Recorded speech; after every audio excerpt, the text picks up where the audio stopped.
So welcome everyone to another episode of our COVID Crisis Comeback Challenge, Secret for Goal Achievement Mastery, Sunday MasterMind meetings. Yes, you are there and we are there and we're all somewhere and we're doing it together. So as I mentioned in the Facebook page and in the Facebook IM links, had a lot of requests for focusing a little bit more on this concept of transferable experience, transferable confidence, transferable vision, right? This concept of being able to do something when you've not had the experience or ability to do it before, but you know you can pinpoint areas in your life where you could draw from the little bits of different experiences that were somewhat associated, but not quite exactly the same.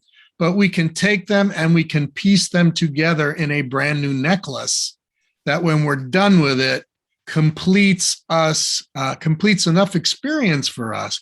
But more importantly, it builds a pattern, a brand new pattern in our brain. And it removes the pattern of, oh no, I can't because I've never done that before, right? To the pattern of, I think I can because I've done a lot of that before, just not in that way, in that term. So I use the example of applying for a job. And in the job description, they say you must have experience doing an ABC and doing an EEF and being a GHI manager, right? And also having an HIJ background. Okay, what does all of that mean? Well, you have to not freak out when you see that, right? Because as soon as somebody says, it's absolutely necessary, you need this. And if it's not exact, the brain and the mind is going to say, does not compute, right? Because it's not exactly the same and we freak out. So what we want to try to do always with this program is we don't want to react and we certainly don't want to freak out. What we want to do is calmly, in a focused manner, we want to take a look at what exactly is being asked of me. What exactly are the specific details, the specific events, the specific activities I am being asked to do, right? So let's see here if, can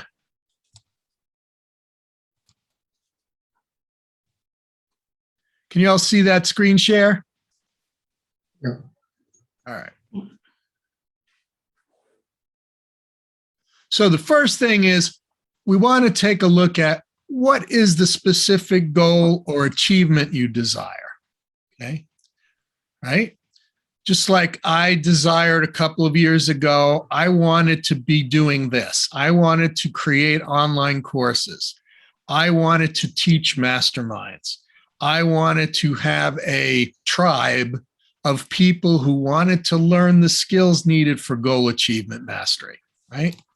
I had never done that before, right? I had never created a course or put together a website or any of that prior to committing to moving forward and doing this type of thing. So I looked at specifically first, what is the goal or achievement? Well, the goal or achievement is I want to be able to get a bunch of people together. And because of COVID, it had to be done online. I wanted to be able to create curriculum that would be useful for them.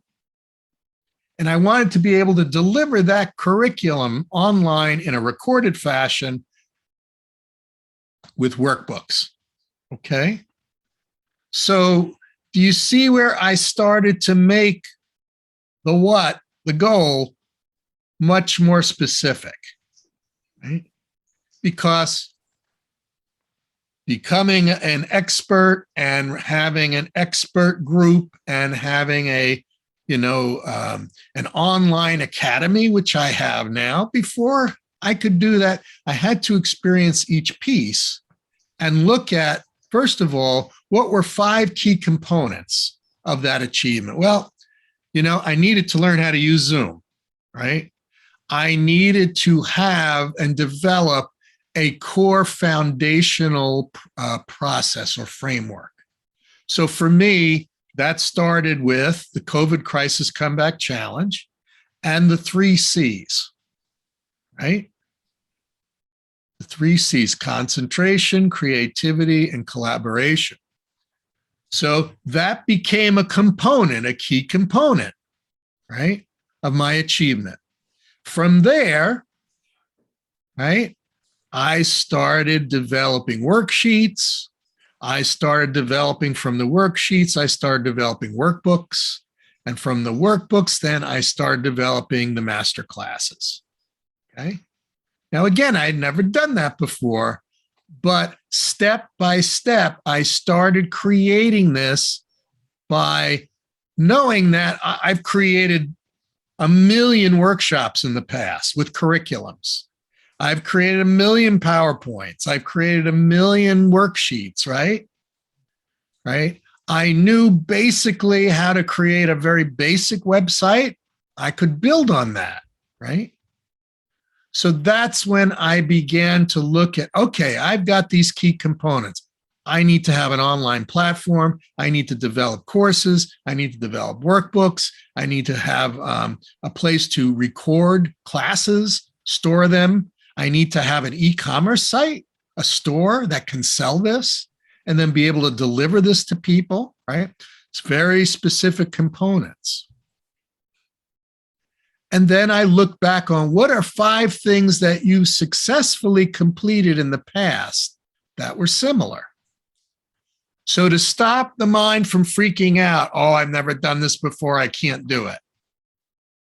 I didn't focus on not being able to do it or having the experience. I focused on what could you do that was similar. So what I actually did is the picture that my brain was holding on to when it was freaking out, the picture it had was, you don't know how to do that, you're going to fail, right? Remember, the brain sees something that's not familiar as a threat. The brain sees something that could lead to uncomfort or discomfort or pain as a threat. The brain sees something that could lead to failure as a threat. So immediately when it sees, you want to do that? This is danger, danger, danger, right? So calming the brain down by breathing, by contemplating, I start to hold pictures in front of it of this is what I did before. And it's very similar to that, right? And this is what I did before, right? And it's very similar to that. And this is what I did before, and it's very similar to that. Okay.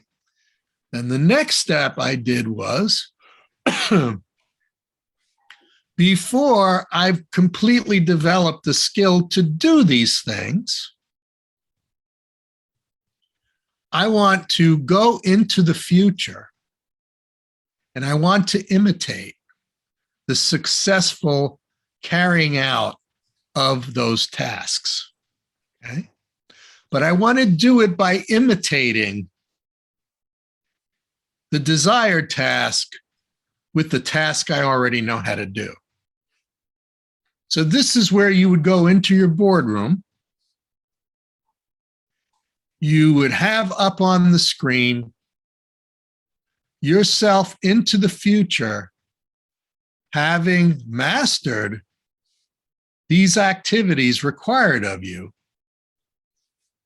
and then imitating them, but showing yourself doing it and doing it with things that you've already done before, so they're familiar. I'm going to stop here. Any questions on that? Do you all see where I'm getting at? you'll see where we want to take the picture of I can't and start showing the brain I can and already have. Right?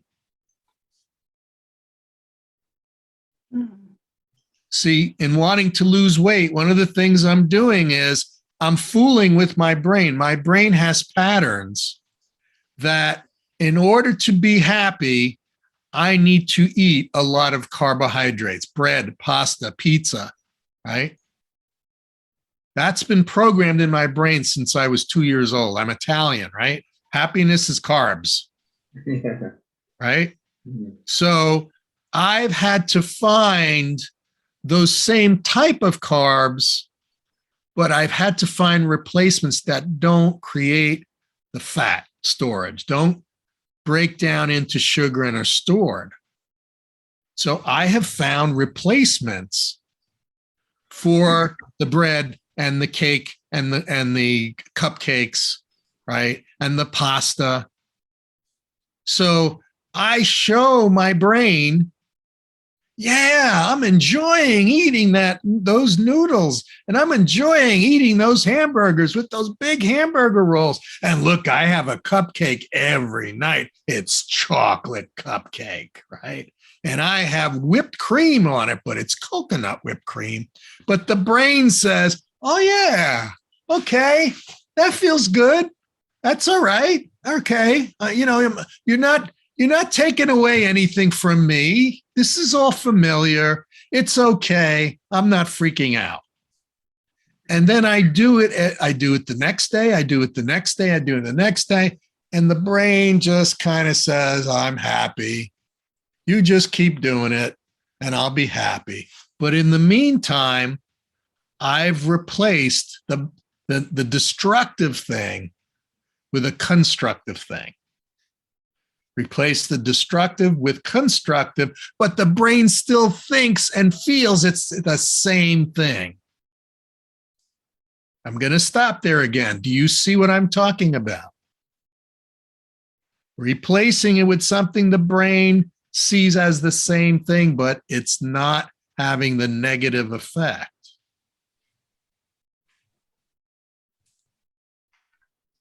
Okay, I'm going to open this up. Who can give me an example of something they are trying to achieve where they need to replace something that is not working for them, or in their journal, it's an obvious thing not to do, things that sabotage my growth? Who has something that we could brainstorm on?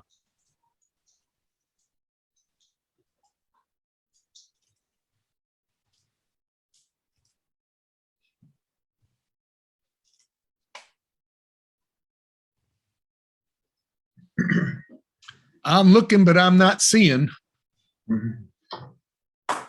Summary. Okay. Good. So I have this pattern. Yes. I work hard all day. I watch what I eat all day. I even exercise. And then it gets to be 7 p.m. and I feel I've been good all day. And so I get into bed with a novel, and it doesn't matter. Maybe it's a mint, maybe it's cookies, maybe it's, chips, but so my brain says, you've been working hard, you're tired, and this is my reward. And this impedes every single one of my goals.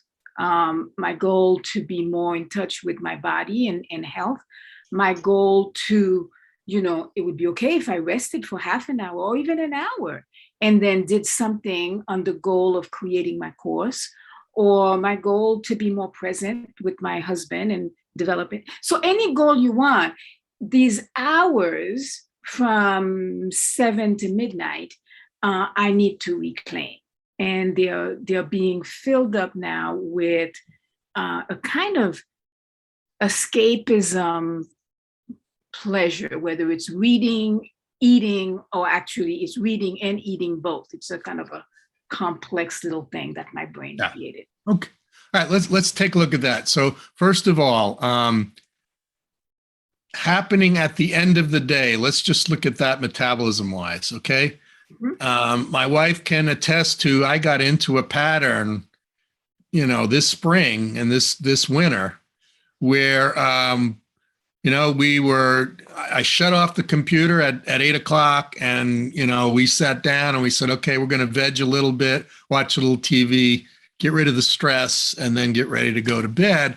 And then it was, well, while we're watching TV, let's get a big bowl of popcorn. And then it was, well, the popcorn looks very lonely. Let's give it some potato chips to keep it company, right? Because they look very lonely, although just the popcorn. And we don't want to be prejudiced and just have popcorn in the bowl. We want all kinds of friends to be together in the bowl there, right? So it's 9 o'clock and we've just consumed a massive amount of carbohydrates, but we're laying in bed, right? And there's not a whole lot of calorie burning, right, going on watching TV. So there you go. Night after night after night, I started to create the pattern that, oh, you worked hard. Let's reward you with some carbs while you're watching TV, right? And you're going to feel good by having these carbs while you're watching TV. So that became the pattern. And 25 pounds later, now I'm panicking, right? Because 25 pounds packs on. When you start living like that, it packs on fast. So I needed to break this down into pieces. So let's first attack the fact that if you're eating before you go to sleep, that's all going to fat. Okay? So that's where I realized when some friends started talking to me about intermittent fasting, I realized that what I need to train my brain about is you stop eating at 8 o'clock. So I had to make sure that before I shut the computer down, I made sure that I had good nutrition for dinner. And I drank a lot of water for fullness. And I started replacing the carbs from the bad carbs to the good carbs, right? So that's where I made sure that if, being a carboholic, I made sure that I had these high grain, 68 calorie hamburger buns, right? I made sure I had those buns because my brain was saying, I have to have these carbs. Okay, I'm going to make you happy. I'm going to give you these carbs. I'm going to give you the carbs in the form of the hamburger bun, but you're not getting the popcorn and you're not getting the potato chips. Oh, well, as long as I can have those buns, and how about a cupcake too? All right. So I'm going to give you the bun and I'm going to give you a cupcake. So that's what I did, but I stopped at 8 o'clock. Now, we did that every night. I was happy because I had the hamburger bun and I had the cupcake. And I thought, you know what?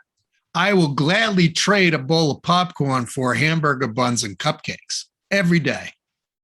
So do you see where we're starting now? Yes. We are negotiating with the brain to say, you want the you want the potato chips and you want the popcorn and you want the chocolate and you want it between 8 and 9 at night, right? Let's negotiate. I'm going to give you all that wonderful stuff, but we're going to have it before 8. We're just going to replace it. We're going to replace it with stuff that's not as damaging. And you know what's going to happen?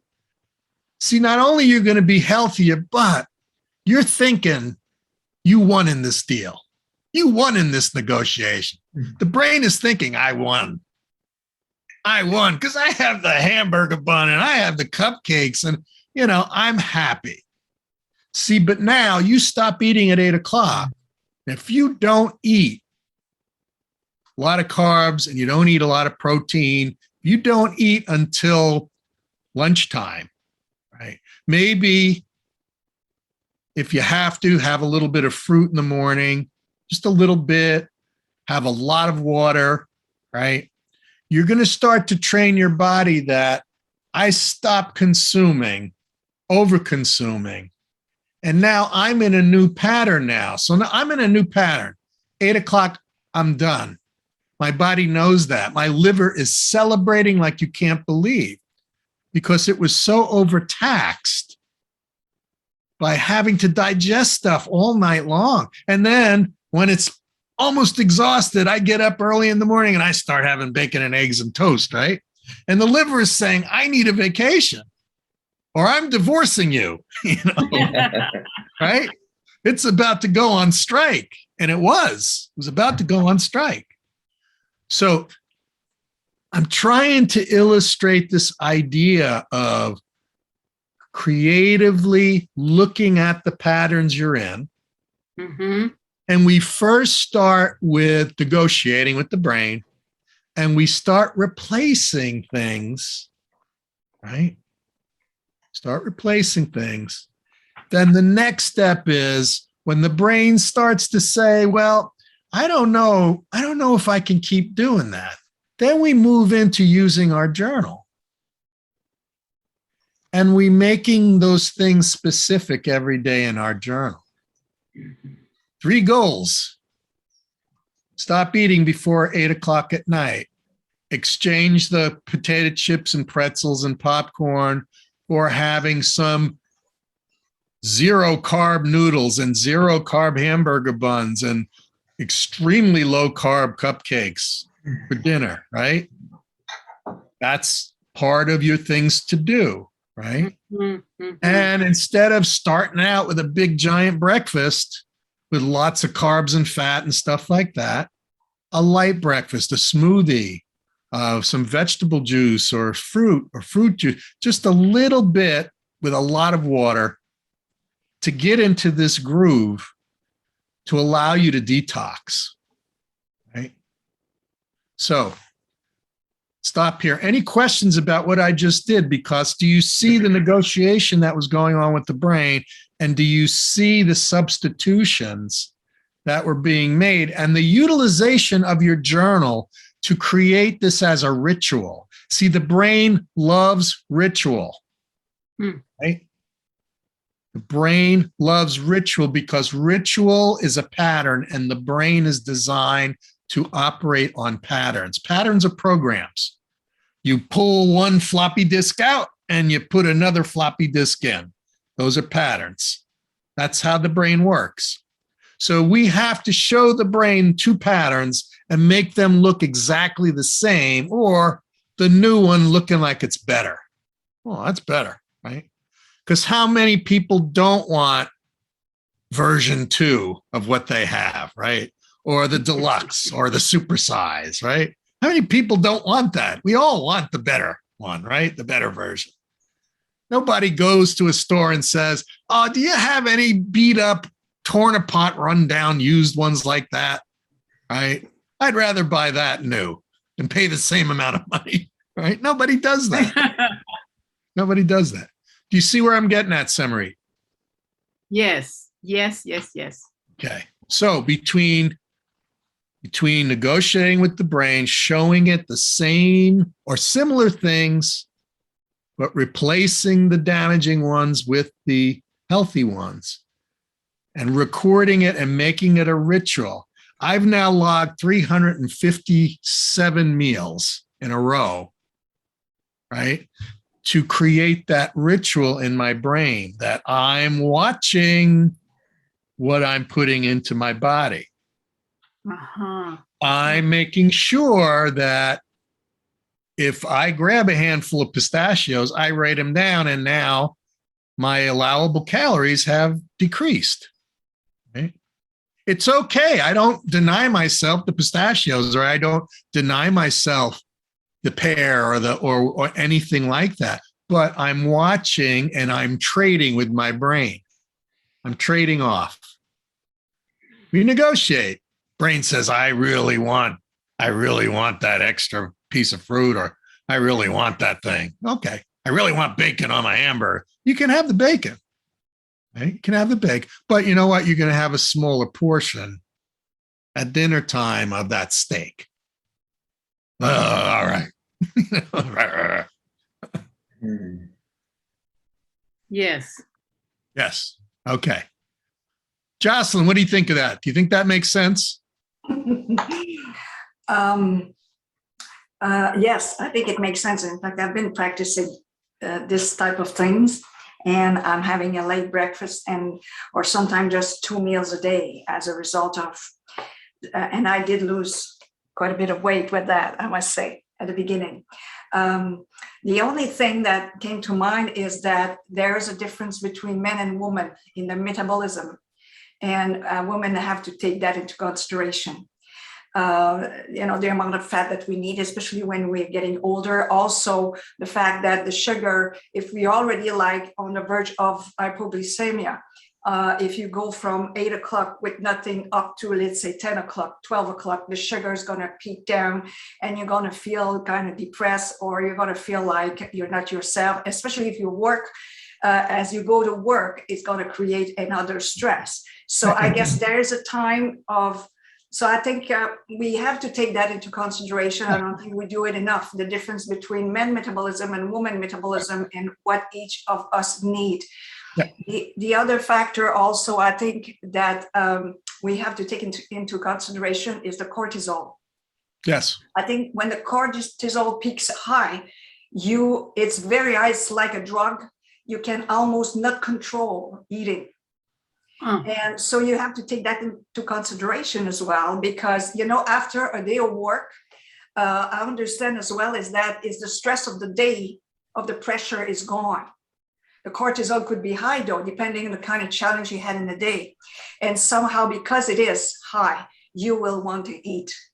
And probably as a survival mechanism. But that's another factor that when you go, a little bit like Simran said, at that hour of the night, the day is over, the stress is gone. Yes. And therefore, something else will manifest that is almost irresistible. That even if you want to fight it, it's going to be hard to do. Yes. So there's several factors. But in all you said, Michael, I think this is a good way and it is efficient, except we have to take other elements in consideration. Yes, and that's why this has to be an individual thing where you understand your metabolism, you understand, and you obviously should be talking to a doctor or talking to a nutritionist or talking to people who are familiar with this concept, but you adapt it to yourself. If you can't make it till 10 o'clock without needing some sugar, good sugars, fruits, fruit juices, there are lots of things you can substitute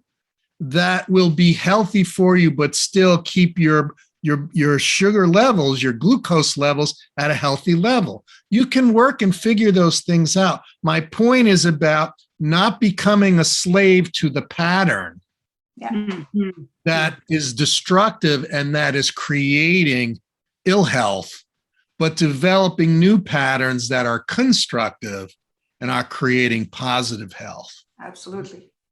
And again, what we did by going into the future and showing the brain, look, I'm in this new pattern. It's wonderful. It's just like the old one, but it's better. And don't you want the better one, right? Because I'm getting to eat stuff that people would always yell at me for eating every day now. I can eat that every day. Yeah, that's right, right? So, if you can't tell by now, a big part of my program is about having a conversation, having communication, having coordination, having cooperation between your higher self, the mind, your memory, your emotions, your brain, right? Now, emotions come into play. Samarit's talking about, it's been a hard day and I'm tired and I'm a little stressed. That's where I need those crunchy, salty chips. That's where I need the sugar, right? That's, again, another pattern we look at and saying, before I start putting stuff here, why don't I make sure that when I get home from work, the first thing I'm going to do, start dealing with that stress, right? Start dealing with that stress. So the time between I come home and the time before I sit down and start putting stuff in my mouth, I'm not doing it because I'm stressed. I'm doing it because I am consciously choosing to put nutritious things to fuel my body. And I'm not eating pleasure food to try to take away the stress and make me feel better, right? Eating to feel better is not a healthy choice. Eating to fuel better is a very healthy choice, and they're very different. So we want to start changing the thinking to eating to fuel better. Mhm. And, you know, if you drive a race car, right, or you drive a high performance car, my kids used to have Subaru WRXs, and they were really cool. They had, you know, this supercharged, you know, thing that made it go so much faster, but you had to use premium gasoline, you know, two grades of higher octane fuel to run that car, right? Mhm. So in order to get the performance, we have to eat to fuel better, not feel better. And think about that each time you sit down to eat, right? And start preparing your meals so that they fuel better. And then add the one that your brain thinks it's getting away with something, right? You know, just add that extra thing so it feels like it's a treat, right? It's not suffering through eating you know, when I dieted most of my life, and it was suffering. I started equating losing weight with suffering, and that's why I could never do it and maintain the weight loss, because I equated dieting with suffering. You're going to suffer. You're going to feel awful. And you know what? In the end, you're not going to be successful anyway. So why do you bother? See the pattern? Yes. See the pattern. So immediately we stop it and say, no, it doesn't have to be suffering. Let me show you. Let me show you. Look at all these good things that are possible when you're thinner and healthier. Look at all the things that are going to be possible when you start fueling your body with good nutrition, and it's increasing its energy and its health and its cellular health. And you're able to, you know, be awake more and do more and feel rested. And we need to show the brain as if it were a child. We need to teach that, show it those pictures. Wow, look at me, 50 pounds lighter. Look what I can do. Look at me eating all those vegetables, all that, and the vitamins I'm drinking, and the, you know, the protein and all of this stuff. Look at me. Look at me. Don't you want that? Don't you want that? Right? Show it. We show it the possible future, the potential. We let it see what it's like. We let it feel what it's like. We let it know what it's like. And then we take it back to the present and say, here's all we have to do. Make these little changes. Right? Make these little changes. Okay, who else has something? Thank you, Samarit, for being generous and sharing that. Jocelyn, was your hand raised? Yeah. Okay. But if somebody else wants to share, I'm okay. I can wait. Okay. Okay. Someone else? We're on a roll here. Here's your chance.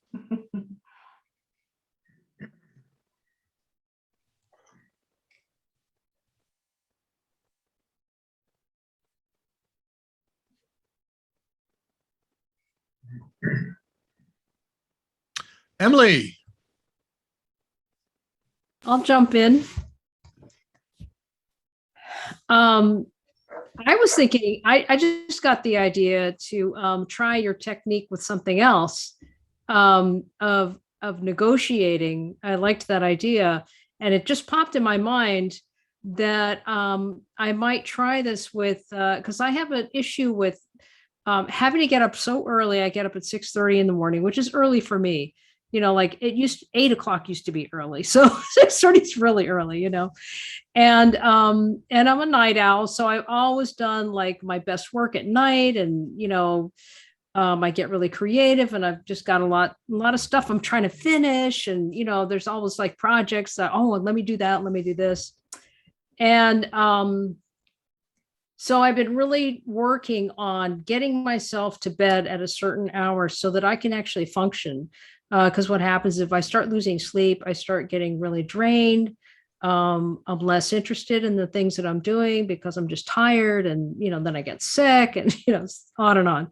So I've been working with various things, but I just got the idea to try this negotiating idea where I can tell the brain, I can like get enthusiastic about how much I will be getting done in the morning, because I do find now that because I'm getting up early, I've got a lot of time. I'm getting a lot done in the morning, especially if I'm organized and, really Ah, plan my time. that's the Yeah, key, I know. Emily.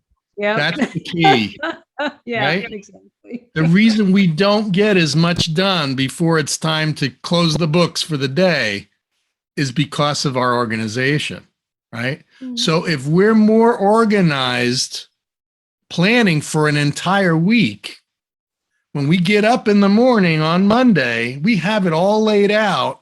So if we're up at 6:30, we get more done between 6:30 and 8 o'clock than we would for 4 hours during the day when we're kind of flapping around, right? Or at night when we're kind of flapping around, right? So you just hit the nail on the head. Being organized, number one. And then number two, negotiating, right? And it's simple. I need to get up an hour early. So all I'm going to have to do is go to bed an hour early. That's all. So instead of going to bed at 11, I'm going to go to bed at 10. That's the agreement you make with the brain. 1 hour. What is that? That's one show, right? That's one TV show, an hour. But the brain says, yeah, I could go for that. All right, we're going to go to bed at 10 now instead of 11. That means we're going to get up at 5. We're going to get up at 6. If you were a musician and used to getting up at the crack of noon, this is major. This is major stuff, right? But that 1 hour makes a difference. Plus planning. The planning is absolutely key. We tend to not plan a long enough duration for planning to be effective. Most people plan 1 day to 2 days at a time. If you stretch your planning window to a week, I was having companies plan a month, 6 months in advance. Their productivity went through the roof when they started planning 6 months in advance, right? Because so many things have to happen. 1 week or 2 days is not enough time to organize all the things that have to happen and deal with all the problems. So that's really important, planning and negotiate small. That's the other key to this program, folks. Little teeny changes. We're negotiating and we're using little teeny, chips, little teeny poker chips. So the brain isn't looking at like, oh, that's too expensive for me. Ah, it's just an hour. It's one chip. Wouldn't you be willing to trade one chip tonight for one chip in the morning? You're not losing anything, but you're actually getting an hour more of sleep. And in the morning, you're getting an hour more of productivity because you feel better. And nobody is texting you or calling you in the morning, which they do at night, right? All night. So think about the negotiating and think about the planning. Does it make sense, Emily? Oh, yeah, yeah. I mean, the other element for me is making it attractive, and really selling it, to myself, basically, really just, I have to have enough benefits and bonuses to make it seem worth it to give up that nighttime that I love so much, or that's been a habit. So that's what I'm working on. Because I have been like in increments changing a lot of my habits. And, you're just talking about food, like in the morning, I am now making all my food myself. Like I used to, going to work, I would go out to lunch. It was just like such a pleasure. And it was so easy, go out and buy lunch every day. But I think being home during the pandemic, I just got used to making all my own food, and I prefer that now, but it takes that time. And I never thought I had the time to do it. I never thought I could ever prepare my own food because there was never enough time. So it's kind of miraculous that now there seems to be quite a lot of time. as a matter of fact. So You it's know, interesting. one of the bribes for me in the morning for getting up early and starting work early, I allow myself to do the things I enjoy the most in my work. I do those first thing in the morning, Mm. so that that's my reward for going to bed early, getting up and being productive. I start out doing the stuff I really love doing. And that not only is the negotiation chip, but also it starts my day on a really high energy and positive vibe, Mhm. because I don't think I'm working at all, because I'm playing at the stuff I really love to do. Mm. I really, really Very love the good. stuff I do in the morning, right? So that's part of that negotiating is, finding those things, that you really love, put them in first thing as a reward for going to bed earlier. That's a good idea. Yeah. Okay, Jocelyn, you've been patient. Oh, no, that was all very good. Thank you for bringing all these elements, Emily. No, what I wanted to add, just two things. Sometimes recognizing the pattern. When Simrat was speaking, I remember as a child, I was pretty much in a dysfunctional family, and there were a lot of tension in the day. So after the supper, we knew that things would probably be calm, and nothing would be generating any of this tension. And mother would come with chips and chocolate and sodas. And so up to this day, I have to work with that pattern. If I succeed and I put a lot of stress in a day and I deliver perfect workshop, I'm gonna go and want to go to the jujube, the chips, and the thing. If I also believe another kind of tension, I will do the same thing. And it's coming so far from the pattern of the childhood. I have to work it, but I recognize it, I know it, and now I say, okay, I think I'm gonna go for the sleep instead and give myself something good and replace that. But sometimes it can come from a very, very long time in a pattern that we had. It's just to catch ourselves up as we're having it. And the other thing is that sweets is like a drug. We know that the sugar is a drug. It is. Therefore, since it's a form of drug, it's almost as strong as cocaine. So wanting to stop that habit of sugar for something else, as you said, we trade it for a better sugar.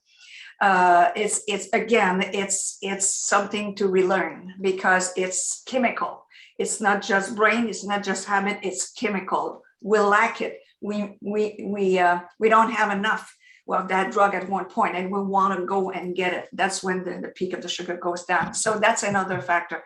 But just the last thing is that something I learned is that when you give yourself this little reward, whether it's at night or during the day in between, if you match a protein with the fruit, the protein will just curb down the carbs. So it's a trick. You give yourself a little cottage cheese with a few pieces of apple or half of an apple. You're helping yourself by doing that, and you won't have the peak of the sugar coming if you just eat fruits. So, or you have nuts with a fruit, the same thing. If you combine the two, then you will lower down the peak. Okay. So I think little tricks like that too helps into working out our dependencies. And Jocelyn's bringing up a very important next point, and that is we're going to come up with this. We're going to come up to these walls, so to speak, where we're going to need to gain some additional skills and resources in order to conquer this, in order to master this, right? So that's the other part of it. Besides the negotiating, besides the always start with the communicating. Always start with having a clear picture. And then we have the negotiating. Then we have the replacing. But there's going to come a point where we also have to invest in learning. Okay? Jocelyn talked about we need to start learning a little more about nutrition and about food combination and about, intermittent fasting and about metabolism. And we need to learn more and more and gain more skills about the area we want to excel in, right?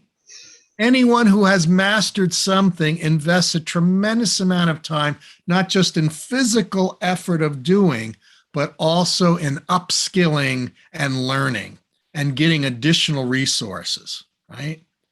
We have to be willing, ready, and able to invest in ourselves, invest in knowledge, invest in skills, invest in resources, and also connect with other people who know about this stuff better than we do. And they will help motivate us, educate us, and they'll help support us in our efforts to make progress, right? And this is really, really key. And if we do those things, we have such a much greater opportunities to succeed in changing those patterns, right? And changing those patterns very gently by making little steps at a time that are planned, replacing destructive with constructive, things that fuel us, right? Rather than things that just fill us or satisfy us, right? But it takes effort. There is no magic pill, right? There is no magic pill.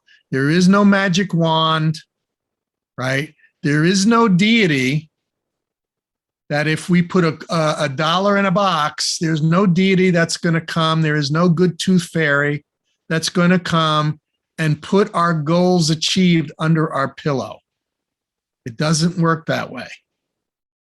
It requires us to have a very strong why about why we want to do this thing. That's something that we have not mastered before. It requires planning, creating that game plan. It requires being creative and looking at, well, what are some of the things, when I looked at, geez, I don't know if I have the discipline to exercise 3 or 4 times a week. In order to burn the calories to lose this weight, I need to lose, right? But I had the discipline to go to martial arts class 3 times a week because I loved it. And I earned a black belt, which was very hard to do. I earned a brown belt in a wheelchair because I could barely stand due to injuries. But I wanted that brown belt so bad. I was willing to take the brown belt test, manipulate it, change it, and be able to do the things they required me to do while sitting in a wheelchair or sitting in a regular chair. Okay. My why was strong. My concentration was strong. My creativity was there, right? They weren't going to hand that to me, but I negotiated and said, if I can do these 5 things you need me to do to get that brown belt, and I can do it sitting in a chair, will you give me the brown belt? And they said, yes. So I just replaced what I normally did standing creatively with what I could do sitting. It's that negotiating and replacing, right? We can find the transferable experience in our past. If you look hard enough for anything you want to do, life leads little teeny hidden keys to unlock success. Little teeny transferable wins, experiences, right? We just need to be creative to look at them, look back and see them, and then communicate with our brains, our minds, our hearts. Show them a better picture. I wanted that brown belt so bad. Every day I looked at myself in my uniform with that brand new belt on. I wanted it so bad. I was willing to do anything for it, including the pain of doing the demonstration while I was severely injured, right? That we need to have that why strong enough. We need to creatively create a plan. Planning is essential. We need to look into the future, feel what it's like to already have it. What does it look like? What does it sound like? What does it feel like? What are you doing on a daily basis, right? You have a skill you want to learn. In the old days, you went to a master of that skill and you hung around them and watched what they did and how they did it. And you mirrored that, you copied it until you were doing the things they did the way they did them, as often as they did them, with the same heart and confidence that they did them. So we need to also do that. I had to hang around and talk to people who were really successful, losing a lot of weight and changing their diets and changing their whole relationship with food and exercise, right? So I had to go beyond my comfort zone, more skills, more resources.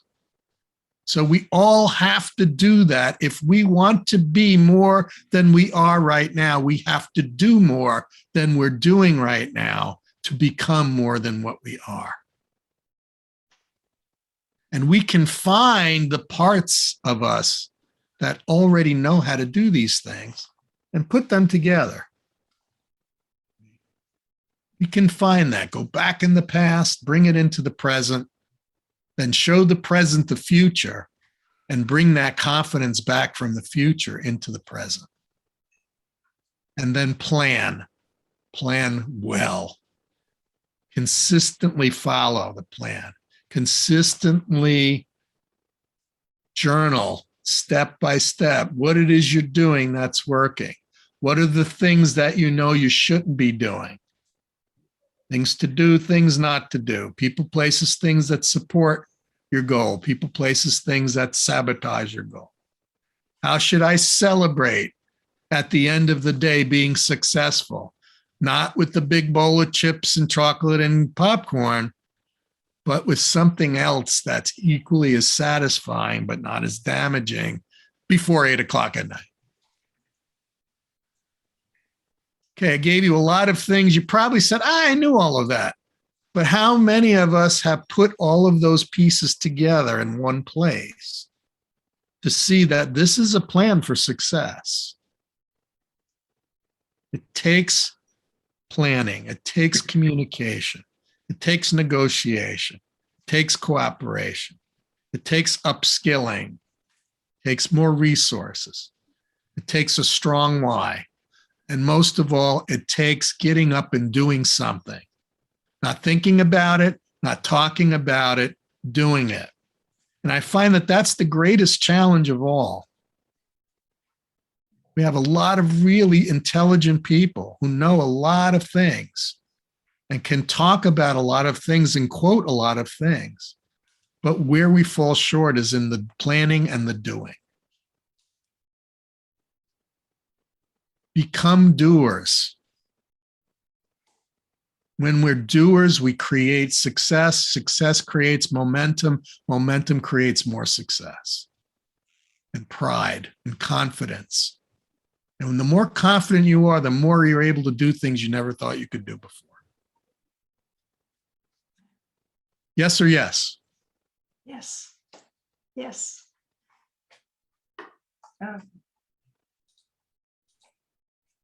Jocelyn, you have a closing comment? Because we're about to wrap up.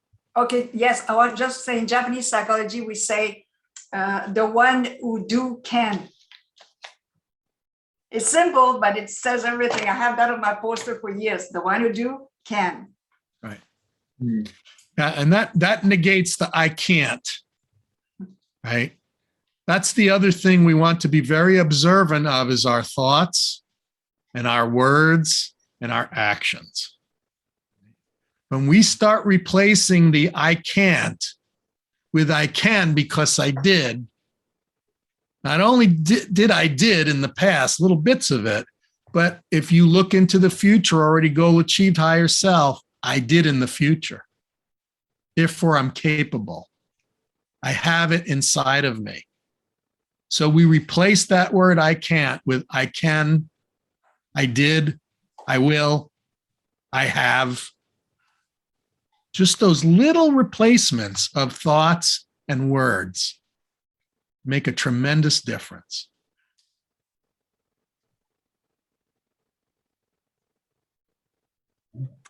All right.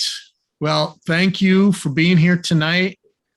Thank you for sharing, for being brave enough to share some of the things you're working on. If you have other things you wanted some input on of how we apply this, put it in the instant messenger links with your groups, and I'll take a look at them, or just email me if you want it to be private. Be happy to take a look. It was really great to be with you tonight. I know it was a very busy week and weekend for many of you, but thank you for being here. Thank you for the opportunity to share this precious tool with you tonight. I love you all. I just want so much to see you have what you want in your life, and to see you have the happiness you're looking for and the achievements you're looking for. And if there's anything I can do to help make that happen, I'm committed to doing it. My why is very strong for that. So thank you all. Love you all. You have a great night, and we will see you next time.